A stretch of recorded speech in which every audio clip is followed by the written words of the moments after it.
வணக்கம் மக்களே. நம்ம சேனல்ல தொடர்ந்து ரிவ்யூஸ் தாங்க பார்த்துக்கிட்டு இருக்கோம். அந்த வகையில இப்ப நம்ம எதை பத்தின ரிவ்யூ பார்க்க போறோம் அப்படின்னா, நம்ம கார்த்தி கதையில அடுத்து என்ன நடக்க போகுது அப்படிங்கறத பத்தி தாங்க இந்த வீடியோல பார்க்க போறோம். நம்ம ரேவதி வந்துட்டு மகேஷ் அப்படி கிடக்கிறத பார்த்துட்டு ரொம்ப அதிர்ச்சி ஆகுறாங்க. மகேஷ் மயக்கத்துல இருக்காரு. ரேவதிக்கு அப்ப என்ன பண்றதுன்னு தெரியல. அப்பதான் ராஜாவை பத்தின நினைப்பு ரேவதிக்கு வருது. உடனேயே ராஜாவுக்கு ஃபோன் பண்றாங்க. ராஜா போனை பார்த்துட்டு, என்ன இது ரேவதி போன் பண்ணிருக்காங்க, இங்க எல்லாம் மண்டபத்தில இருப்பாங்க, இங்க போனாங்க அப்படின்னு அவரும் போன் அட்டன் பண்ணி, சொல்லு ரேவதி எங்க இருக்க அப்படின்னு. அப்ப ரேவதி சொல்றாங்க, ராஜா நான் ரொம்ப பெரிய பிரச்சனையில மாட்டிக்கிட்டேன். மகேஷ அம்மா கடத்தி கொண்டாந்து வச்சிருந்தாங்க. நேத்து நைட்டு தான் தெரியும் அம்மாவோட பிடியில மகேஷ் இருக்கிறது அப்படின்னு. எப்படியாவது மகேஷை காப்பாற்றணும் அப்படின்னு நினைச்சு நான் இந்த குடோனுக்கு வந்தேன். அங்கே என்ன ஆச்சுன்னா, அந்த ரவுடிங்க மகேஷை குத்திட்டாங்க. இதனால மகேஷ் ரொம்ப ரத்த வெள்ளத்தில் கிடக்குறாரு. தயவு செஞ்சு வந்து உதவி பண்ணு அப்படின்னு சொன்னதோட கார்த்தி சொல்கிறாரு, நீ எங்கே இருக்கியோ அங்கே இரு, நான் வரேன் அப்படின்ட்டு. கார்த்தி வேகமாக வராரு. வந்து பார்த்தா மகேஷ் அப்படியே மயக்கத்தில் இருக்கிறாரு. கார்த்தி மகேஷை தூக்கி கொண்டு போய் காரில் போட்டுட்டு ரேவதியும் கூட்டிக்கிட்டு ஹாஸ்பிட்டல் போகிறாங்க. அங்கே போயிட்டு மகேஷை வந்து அட்மிட் பண்ணுறாங்க. மகேஷுக்கு வந்து ட்ரீட்மெண்ட் நடக்குது. அப்போ டாக்டர்ஸ் வந்துட்டு வெளியில் வந்து, இங்கே பாருங்கள், எதாக இருந்தாலும் இன்னும் ஒரு 4-5 மணி நேரத்துக்கு அப்புறம் தான் என்னன்னு சொல்லலாம். இதை கேட்டதோட கார்த்தி சொல்கிறாரு, சார் இது மாதிரி எனக்கும் இவங்களுக்கும் தாலி பிரித்து கோக்குற சடங்கு நடக்குது. நாங்கள் அங்கே இல்லை அப்படிங்கிறது தெரிஞ்சிச்சுன்னா பிரச்சனை ஆகிரும். இவர் எங்களுக்கு தெரிஞ்சவர் தான். நீங்கள் ட்ரீட்மெண்ட் பண்ணிட்டு இருங்க, நாங்கள் போயிட்டு வந்துடவா. அப்போ டாக்டர் சொல்கிறாங்க, சார் என்ன சார் இப்படி பொறுப்பு இல்லாமல் பேசுகிறீங்க? ஒருத்தர் உயிருக்கு போராடிக்கிட்டு இருக்காரு, உங்களுக்கு இதான் முக்கியமா? அப்போ கார்த்தி சொல்கிறாரு, சார் இந்த விஷயத்தை பற்றி வீட்டில் யாருக்குமே தெரியாது சார். ஒரு நல்ல காரியம் நடக்க போகுது, இப்போ திடீர்னு இந்த மாதிரி ஆகிட்டு அப்படின்னு தெரிஞ்சிச்சுன்னா அவங்க கண்டிப்பாக ரொம்ப வருத்தப்படுவாங்க சார். இந்த விஷயத்தை பற்றி அவங்க வரைக்கும் கொண்டுட்டு போக வேணான்னு நினைக்கிறோம். 1 மணி நேரம் தான் சார், நாங்கள் அந்த தாலி பிரித்து கோக்குற சடங்கு முடிச்சுட்டு உடனே நாங்கள் வரோம். இது கேட்டதோட டாக்டரும் சரி போயிட்டு வாங்க அப்படின்னு சொன்னதோட ரேவதி நேராக கார்த்திகிட்ட, ராஜா நம்ம வேணா மகேஷ் அக்கா கிட்ட சொல்லுவோமா? கார்த்தி சொல்கிறாரு, இல்லை ரேவதி அவங்க கிட்ட சொல்ல வேணாம், மகேஷ் இங்கே இருக்கிறது நல்லது. இது கேட்டதோட ரேவதி கேட்குறாங்க, ஆமாம் நீங்கள் சொல்கிறதும் சரிதான். மகேஷ் மாயா அக்காவுக்கு மட்டும் மகேஷுக்கு இந்த மாதிரி அடிபட்டுருக்குன்னு தெரிஞ்சால் தாங்கிக்க மாட்டாங்க. அவங்க சொந்த புள்ள மாதிரி வளர்த்தாங்க. இது கேட்டதோட கார்த்தி நினைக்கிறாரு, இவ இன்னும் திருந்தலையா, இன்னும் அவங்கள நல்லவங்கன்னு தான் நினச்சிக்கிட்டு இருக்காளா அப்படின்னு. அப்போ கார்த்தி சொல்கிறாரு, சரி வா ரேவதி, தாலி பிரித்து கோக்குற சடங்கை முடிச்சுட்டு நம்ம நேராக மகேஷை பார்க்க வரலாம். இது கேட்டதோட ரேவதியும் சரி அப்படின்னு நேராக டாக்டரை பார்த்து, டாக்டர் அவரை எப்படியாவது காப்பாற்றிடுங்க டாக்டர், அவருக்கு மட்டும் ஏதாவது ஆணுச்சு அப்படின்னா கண்டிப்பாக குற்ற உணர்ச்சியால் என்னால் இருக்கவே முடியாது. ஏன்னா நான் தான் அவரை என்னை கல்யாணம் பண்ணிக்கிடுங்கன்னு சொல்லி ரொம்ப கட்டாயப்படுத்தினது. நான் கடைசியில் இப்படி ஆகிருச்சு. உடனே டாக்டர் சொல்கிறாங்க, கவலைப்படாதம்மா, அவருக்கு ஒரு 5 hours கழித்து கண்டிப்பாக சரியாகிடும். அவங்க கொஞ்சம் இப்போ மயக்கத்தில் இருக்காங்க. இது கேட்டதோட ரேவதியும் சரிங்க சார் பார்த்துக்கிடுங்க அப்படின்னு சொல்லிட்டு ரேவதி நேராக ராஜா கிட்ட, சரி வா ராஜா போகலாம் அப்படின்னு சொல்லிட்டு நேராக மண்டபத்துக்கு போகிறாங்க. மண்டபத்துக்கு போயிட்டு நேராக சாமுண்டீஸ்வரியை பார்க்குறாங்க. சாமுண்டீஸ்வரி மகேஷ் நம்ம கார்த்தியையும் ரேவதியையும் பார்த்து, 2 பேரும் எங்கே போயிட்டு வரீங்க? கார்த்தி சொல்கிறாரு, இல்லை மேடம் கோயிலுக்கு போயிட்டு வந்தோம்.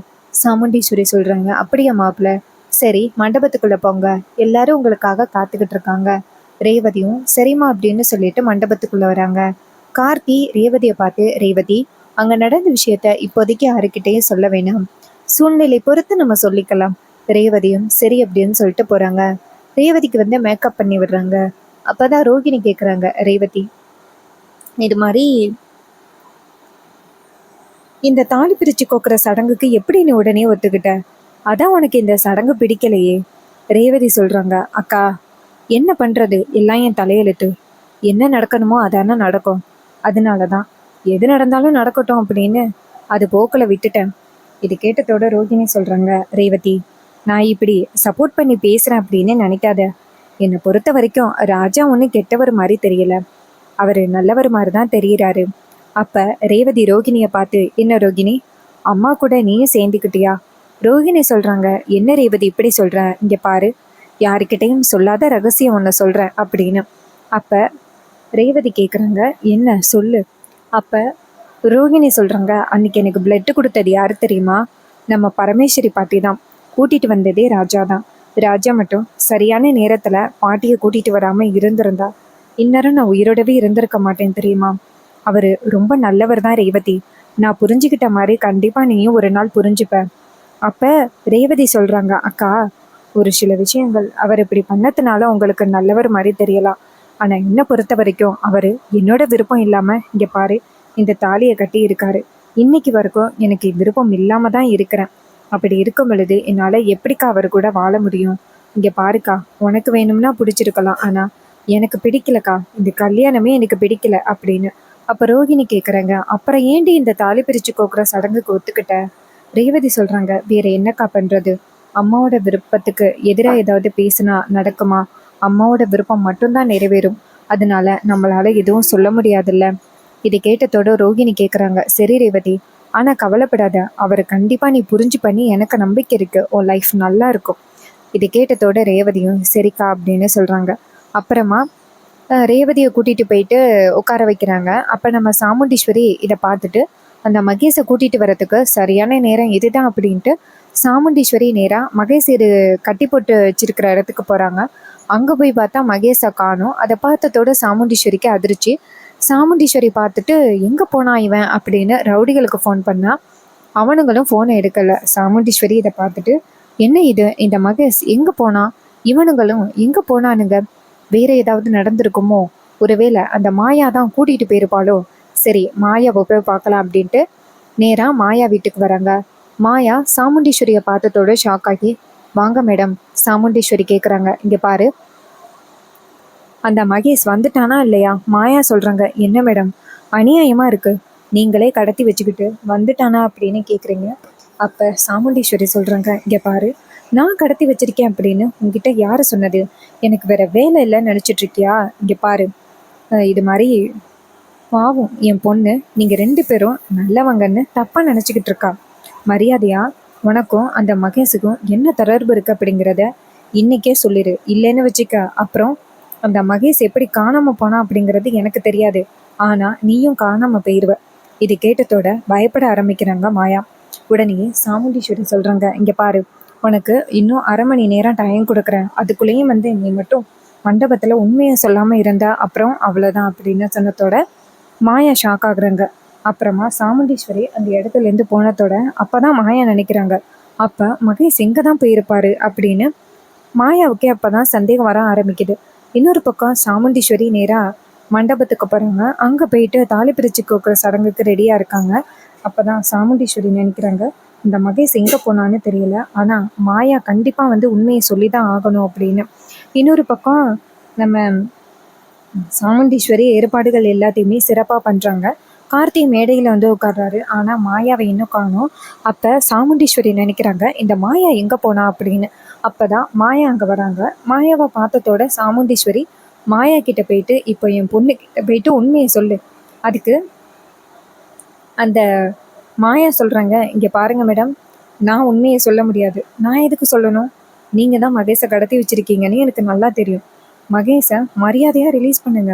அப்ப சாமுண்டீஸ்வரி சொல்றாங்க, என்ன திருந்த மாட்டியா கொஞ்சம் கூட? மாயா சொல்றாங்க, இங்க பாருங்க மேடம், இப்ப நான் இவ்வளோ பெரிய கஷ்டத்துலையும் துயரத்துலையும் இருக்கிறேன்னா அதுக்கு நீங்க தான் காரணம். ஒரு நாள் கூட நான் மகேஷை பிரிஞ்சு இருந்ததே இல்லை தெரியுமா? ஆனா இப்ப நான் மகேஷை பிரிஞ்சு இருக்கிறதுக்கு முக்கிய காரணமே நீங்க தான். மரியாதையா மகேஷ் எங்க இருக்காரு அப்படிங்கிறத என்கிட்ட சொல்லுங்க. இது கேட்டதோட செம்ம காண்டாகிறாங்க சாமுண்டீஸ்வரி. அந்த இடத்துல எந்த பிரச்சனையும் கொண்டு வரக்கூடாது, இவ வேற ஏதாவது பிரச்சனையை உண்டாக்கி நம்ம பொண்ணுக்கு கெட்ட பேரு கொண்டு வந்துருவா அப்படின்னு சாமுண்டீஸ்வரி அடுத்த விஷயம் எதுவுமே பேசவே இல்லை. தாலி பிரிச்சு கோக்குற சடங்கு ரொம்ப சூப்பரா முடியுது. மாயா இதை பார்த்துட்டு, இந்த இடத்துல என் மகேஷ் இருக்க வேண்டியது, இந்த மொத்த சொத்துக்கும் என் மகேஷ் அதிபதியாகி இருக்க வேண்டியது, ஆனா எதுவுமே நடக்காம போயிட்டேன். அப்ப மகேஷ் எங்க தான் போயிருப்பான்? மகேஷுக்கு அப்படி என்னதான் ஆணுச்சு அப்படின்னு மாயாவுக்கு ஒரே குழப்பம். இன்னொரு பக்கம் மகேஷுக்கு ட்ரீட்மெண்ட் பண்றாங்கல்ல, அப்ப மகேஷ் கண் முழிக்கிறாரு. அப்ப டாக்டர் கேக்குறாங்க, இப்ப எப்படி இருக்கு உங்களுக்கு? அப்ப மகேஷ் கண் முழிச்சிட்டு, டாக்டர், நான் எப்படி இங்க வந்தேன்? டாக்டர் சொல்றாங்க, கொஞ்ச நேரத்துக்கு முன்னாடி ராஜா அப்புறம் ரேவதி அப்படிங்கிறவங்க தான் உங்களை கொண்டாந்து இங்க அட்மிட் பண்ணாங்க. ஸோ அவங்களுக்கு ஏதோ இன்னைக்கு தாலி பிரிச்சு கோக்குற சடங்கா, ஸோ அதை முடிச்சுட்டு உடனே ஹாஸ்பிட்டல் வரேன் அப்படின்னு சொல்லிட்டு போயிருக்காங்க. இது கேட்டதோட மகேஷ் கேக்குறாரு, உண்மையா சார்? அவங்க 2 பேரும் தான் வந்து என்ன ஹாஸ்பிட்டல்ல சேர்த்தாங்களா? டாக்டர் சொல்றாங்க, ஆமாப்பா. அவங்க மட்டும் சரியான நேரத்துல உன்னை கொண்டாந்து ஹாஸ்பிட்டல்ல சேர்க்காம இருந்திருந்தா இன்னரும் உங்க உயிர் இருந்திருக்காது. உங்களை சரியான நேரத்துல காப்பாத்திருக்கவே முடியாது. அதோட அந்த ராஜா அப்படிங்கிறவரு தான் உங்களுக்கு தேவையான ஆபரேஷன் பண்றதுக்கு ஃபுல் பேமெண்ட் எல்லாத்தையுமே கட்டிட்டு போனாரு. இது கேட்டதோட மகேஷுக்கு ரொம்ப அதிர்ச்சி. அவனுக்கு எவ்வளவு துரோகத்தை பண்ண பார்த்திருக்கோம் மாயா கூட சேர்ந்து அப்படின்னு. டாக்டர் சொல்றாங்க, இங்க பாருங்க, அப்படி நன்றி சொல்றதா இருந்தா வந்திருக்கிற அவங்க 2 பேருக்கும் நன்றி சொல்லுங்க. எனக்கு நன்றி சொல்றதுல எந்த வித புண்ணியமும் இல்ல. டாக்டரா இருந்து என்னோட கடமையை தான் பண்ணேன். ஆனா சரியான நேரத்துல அவங்க தான் கூட்டிட்டு வந்தாங்க. இது கேட்டதோட மகேஷும், சரிங்க சார், அவங்க வந்ததோட என்கிட்ட சொல்லுங்க. டாக்டரும், சரிப்பா நீ ரெஸ்ட் எடு அப்படின்னு சொல்லிட்டு டாக்டர் வெளியில வராங்க. அப்பதான் மகேஷ் நினைக்கிறாரு, என் உயிரையே காப்பாத்திருக்காங்க. ஆனா அவங்க குடும்பத்துக்கு எவ்வளவு பெரிய பிரச்சனைய கொண்டுட்டு வர பார்த்தேன். இத்தனை நாளும் அந்த ராஜாவை ரொம்ப தப்பானவன் நினைச்சுக்கிட்டு இருந்தேன். இன்னைக்கு அவனாலதான் நானே உயிர் பொழைச்சிருக்கேன் அப்படின்னு மகேஷ் உண்மையை சொல்லிடலாம் அப்படிங்கிற நோக்கத்துக்கு வராரு. இன்னொரு பக்கம் அந்த தாலி பிரிச்சு கோக்குற சடங்கு முடிஞ்சதோட எல்லாரும் சேர்ந்து வீட்டுக்கு கிளம்புறாங்க. அப்ப நம்ம கார்த்தி சாமுண்டீஸ்வரிய பார்த்து, மேடம், எனக்கும் ரேவதிக்கும் ஒரு அர்ஜென்டான ஒர்க் இருக்கு, பாத்துட்டு வந்துடவா? சாமுண்டீஸ்வரி கேக்குறாங்க, என்ன மாப்பிள, அப்படி என்ன ஒர்க்கு? அப்ப ரேவதி சொல்றாங்க, அம்மா நாங்க 2 பேரும் கோயிலுக்கு போயிட்டு வரோம்மா. சாமுண்டீஸ்வரி சொல்றாங்க, மாப்பிள அதான் ரேவதி கோயிலுக்கு தானே போயிட்டு வரேன்னு சொல்றா, அப்புறம் என்ன மாப்பிள என்கிட்ட தயங்குறீங்க? என்கிட்ட சொல்ல வேண்டியது தானே? அப்ப கார்த்தி சொல்றாரு, ஆமா மேடம், கோயிலுக்கு போயிட்டு வரோம். சாமுண்டீஸ்வரி சொல்றாங்க, சரி 2 பேரும் ஹாப்பியா போயிட்டு வாங்க அப்படின்னு சொன்னதோட நம்ம கார்த்தியும் ரேவதியும் போறாங்க. இத வந்து சந்திரா பார்த்துட்டு, என்ன இது, இந்த ரேவதி முன்னாடி மாதிரி இல்ல, இந்த ராஜாவுக்கு இவ்வளவு சப்போர்ட் பண்றா, என்னவா இருக்கும் அப்படின்னு சந்திராவுக்கு ஒரே சந்தேகமா இருக்கு. இன்னொரு பக்கம் நம்ம கார்த்தியும் ரேவதியும் சேர்ந்து ஹாஸ்பிட்டல் போறாங்க. அங்க போயிட்டு டாக்டரை பார்த்து, சார் அந்த மகேஷ் எப்படி இருக்காரு அப்படின்னு கேக்குறாங்க. டாக்டர் அவங்க 2 பேரையும் பார்த்து இப்பதான் அவர் கண் முழிச்சாரு. இது மாதிரி உங்க 2 பேருக்குமே அவர் வந்து நன்றி சொன்னாரு, உங்க 2 பேரையுமே பார்க்கணும் அப்படின்னு சொன்னாரு. இது கேட்டதோட ரேவதியும் சரிங்க சார் அப்படின்னு சொல்லிட்டு நேரா மகேஷ போய் பாக்குறாங்க. மகேஷ் 2 பேரையும் பார்த்ததோட கண் கலங்குறாரு. அப்ப மகேஷ் நேரா ரேவதிய பார்த்து, ரேவதி என்ன மன்னிச்சிரு அப்படின்னு கையெடுத்து கும்பிடுறாரு. அப்ப நம்ம கார்த்தி நினைக்கிறாரு, மகேஷ் அடுத்த திட்டத்தை ஆரம்பிச்சிட்டான் அப்படின்னு. அப்ப ரேவதி கேக்குறாங்க, மகேஷ் என்கிட்ட எதுக்கு மகேஷ் இப்படி மன்னிப்பு கேக்குறீங்க? நீங்க இந்த சூழ்நிலையில இருக்கிறதுக்கு நான் தானே காரணம். அம்மா மட்டும் உங்களை கடத்தாம இருந்திருந்தா இப்படிப்பட்ட ஒரு நிலைமை உங்களுக்கு வந்திருக்குமா மகேஷ்? நான் தான் மகேஷ் உங்ககிட்ட மன்னிப்பு கேட்கணும். அப்ப மகேஷ் சொல்றாரு, இல்ல ரேவதி, இது எல்லாத்துக்குமே முக்கிய காரணம் நான் தான். நான் நல்லவனா இருந்திருந்தா கண்டிப்பா உங்க அம்மா எந்த என்கொயரியும் பண்ணாம என்ன உனக்கு கல்யாணம் பண்ணி வச்சிருப்பாங்க. ஆனா நான் நல்லவன் இல்லை ரேவதி. இது கேட்டதோட ரேவதி அதிர்ச்சி ஆகுறாங்க. அப்ப ரேவதி கேக்குறாங்க, மகேஷ் ஏன் மகேஷ் இப்படி பேசுறீங்க? மகேஷ் சொல்றாரு, ரேவதி நேத்து இது மாதிரி உன் கழுத்துல இருந்து தாலியை பிடுங்க பார்த்தேன்னு என்ன மன்னிச்சிடு ரேவதி, சுயோபுத்தி இல்லாம நான் அப்படி பண்ணிட்டேன். அப்ப ரேவதி சொல்றாங்க, பரவாயில்ல மகேஷ், ஏதோ என் மேல உள்ள பாசத்துல தானே அப்படி பண்ணிட்டீங்க. அப்ப மகேஷ் சொல்றாரு, இல்ல ரேவதி, பணத்தாசையில இப்படி பண்ணிட்டேன். உன்னை கல்யாணம் பண்ணா கூடான கூடிய சொத்து கிடைக்கும் அப்படின்னு மாயாவோட ஆசையினாலதான் நான் இப்படி பண்ணிட்டேன். இது கேட்டதோட ரேவதிக்கு செம்ம ஷாக்கு. அப்ப ரேவதி கேக்குறாங்க, மகேஷ் என்ன மகேஷ் இப்படி சொல்றீங்க? நீங்க சொல்றதை என்னால நம்ப முடியல. மகேஷ் சொல்றாரு, ரேவதி இன்னைக்கு நான் உயிரோடவே இருந்திருக்க மாட்டேன். நீங்க சரியான நேரத்துல என்ன ஹாஸ்பிட்டல் கொண்டுட்டு வராம இருந்திருந்தா இன்னரும் என்ன உயிரோடவே பாத்திருக்க முடியாதுல்ல. நீங்க 2 பேரும் சேர்ந்து என் உயிரையே காப்பாத்திருக்கீங்க. அதுக்கு நான் நன்றி கடனா நான் உண்மையை சொல்லிடுறேன். இதை கேட்டதோட ரேவதி கேக்குறாங்க, என்ன மகேஷ் நீங்க என்னென்னமோ பேசுறீங்க, எனக்கு ஒண்ணுமே புரியல. அப்ப மகேஷ் சொல்றாரு, ரேவதி இந்த ராஜா இருக்காருல்ல, இவரு சொன்ன மாதிரியே நானும் மாயாவும் தவறான தொடர்புல இருந்தவங்க தான். மாயாவோட புருஷனையே நாங்க 2 பேருமே சேர்ந்துதான் காலி பண்ணிட்டு நாங்க 2 பேரும் வாழ்ந்தோம். அப்புறம் நீ எங்க வீட்டுக்கு வந்துட்டு நிறைய உதவி பண்ணியா? சின்ன சின்ன உதவிங்க எங்களுக்கு பத்தல, மாயாவுக்கு சுத்தமா பத்தல. இது மாதிரி உன்னை வந்துட்டு எனக்கு கல்யாணம் பண்ணி வச்சுட்டா அதுக்கப்புறம் உனக்கு உள்ள சொத்து எல்லாத்தையுமே என் பேருக்கு எழுதிட்டு மொத்தத்தையும் எடுத்துக்கலாம் அப்படிங்கறதுதான் அந்த மாயாவோட திட்டமே. மாயாவோட திட்டத்துக்கு நான் ஃபர்ஸ்ட் சரி சொல்லல. ஏன்னா எனக்கு மாயாவை அவ்வளவு பிடிக்கும், நான் மாயாவை அவ்வளவு காதலிச்சேன். கடைசியில கூட சொன்னேன், இந்த விஷயமெல்லாம் வேண்டாம், நம்ம 2 பேரும் எங்கேயாவது போயிட்டு சந்தோஷமா இருக்கலாம்னு சொன்னேன். ஆனா மாயா கொஞ்சம் கூட கேட்கல. பணத்தாசையால கண்டிப்பா ரேவதிய கல்யாணம் பண்ணியே ஆகணும் அப்படின்னு பல திட்டங்கள் போட்டா. கடைசியில நான் சொல்றதை கேட்கவே இல்லை. கடைசியில உங்க அம்மாவுக்கு விஷயம் தெரிஞ்சு அவங்களும் ரொம்ப கோவமாகி இப்படிப்பட்ட ஒரு காரியத்தை பண்ணிட்டாங்க. உங்க அம்மா மேல நான் தப்பு சொல்ல மாட்டேன் ரேவதி, முழு தவறுமே எங்க மேலதான். இங்க பாரு ரேவதி, இந்த ராஜா இருக்காருல்ல, ரொம்ப நல்லவரு.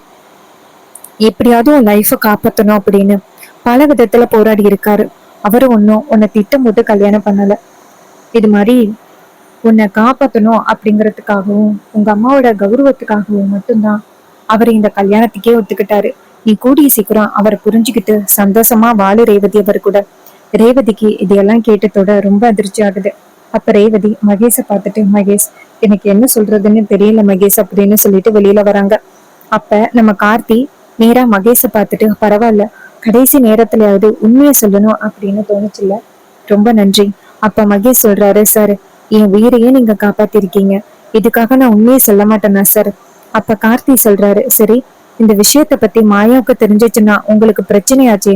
மகேஷ் சொல்றாரு, மாயா என்னை பத்தி புரிஞ்சுப்பா, மாயா என்ன உயிருக்கு உயிரா காதலிக்கிறான்னு தெரியும், அதனால கண்டிப்பா நான் செஞ்சதுக்கு அவ தப்பு சொல்ல மாட்டான்.